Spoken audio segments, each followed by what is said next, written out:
প্রথমে আমি আলুগুলোকে ভালো করে ধুয়ে নেব। যতই বাজার থেকে ধোয়া আলু কিনি না কেন, একটা আলুর একটা নোংরা থাকে, তো এগুলো আমি তুলে নিচ্ছি। এটা নতুন আলু, আপনারা চাইলে পুরাতন আলু দিয়েও করতে পারেন। এবার আপনারা যেরকম স্লাইসে কাটতে পারেন সেরকম করে কেটে নেবেন।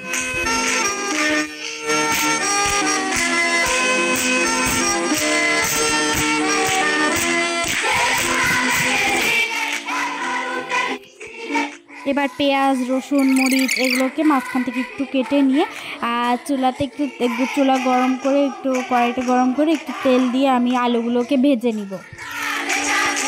এখানে একটু লবণ ব্যবহার করছি।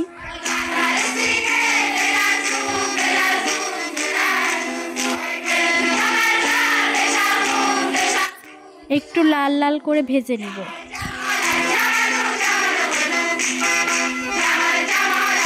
এবার একটা মিক্সিতে এখানে টমেটো, তারপর একটু ধনিয়া পাতা, তারপরে যে এখানে দিয়ে দিচ্ছি পেঁয়াজ, রসুন, তারপরে মরিচ, তারপরে এখানে 5 ফোড়ন দিয়ে দিলাম। তারপরে এখানে পাকা টমেটো আমার ফ্রিজে ছিল, এটা দিয়েছি, আদা দিয়েছি। এবার এগুলোকে ব্লেন্ড করে নিব।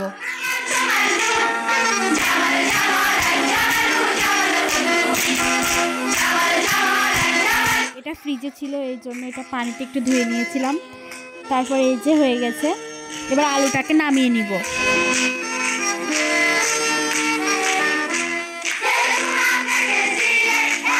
এইভাবেই সব আলুগুলোকে ভেজে নিয়ে তারপর এখানে দিয়ে দিচ্ছি 5 ফোড়ন। 5 ফোড়ন দিয়ে আমাদের যে বাটা মশলাটা ছিল সেটা দিয়ে দেব। এবার বাটা মশলাগুলো দিয়ে হালকা একটু কষিয়ে নিব পানি দিয়ে।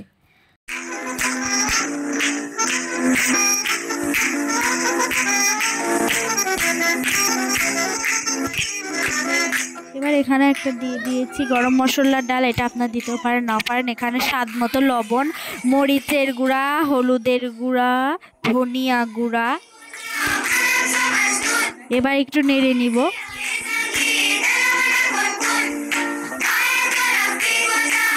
হালকা একটু কাঁচা গন্ধ আমি সরিয়ে নিব।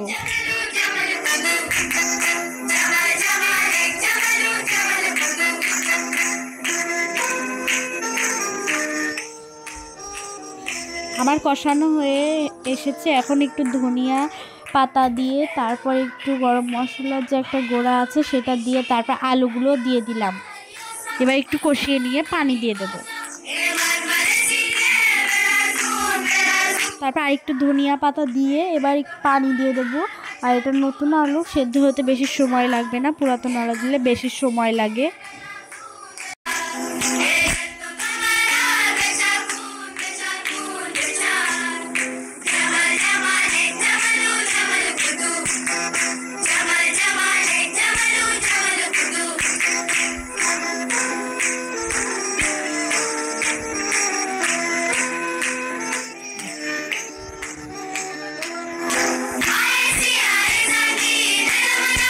এবার দিয়ে দিচ্ছি স্বাদ মতো লবণ।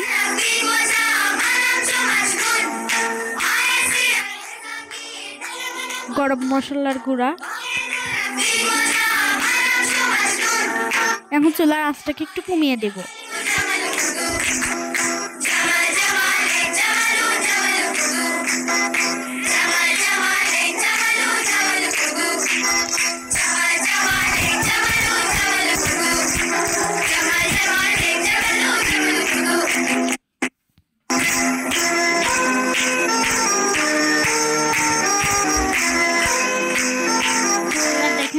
এসেছে। এবার একটু লবণটা দেখে আপনার দেখলাম একটু লবণ লাগবে, যদি একটু লবণ দিয়ে এবার আমি নামিয়ে নিব। একটু নেড়ে চেড়ে নামিয়ে নিব।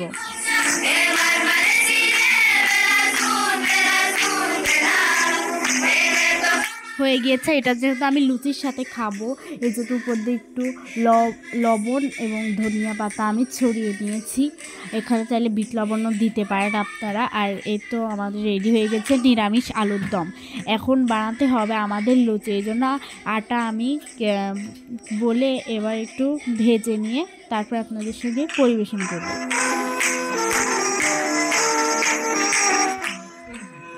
আটা মেখে লুচিগুলো দেখেন ভেজে নিয়েছি। লুচিগুলো কত ফুলকো হয়েছে। আর এরকম নিত্য নতুন ভিডিও পেতে অবশ্যই আমার চ্যানেলটিকে সাবস্ক্রাইব করবেন। আর এই যে ফাইনাল লুক, অনেক টেস্ট হয়েছিল।